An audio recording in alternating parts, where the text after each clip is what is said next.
Hello friends, now I'll be going to see how to delete file using Google Drive. Okay, in earlier video I have just taught you how to email. Now I'll show you how to delete a Google Drive file. So this is my Google Gmail account. Go to options. There are many options. You'll see a drive. This is called Google Drive.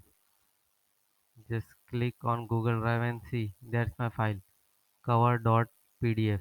So what you have to do, right click on it and go to remove.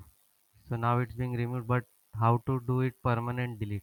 So you have to go to trash and see. Now right click and delete forever.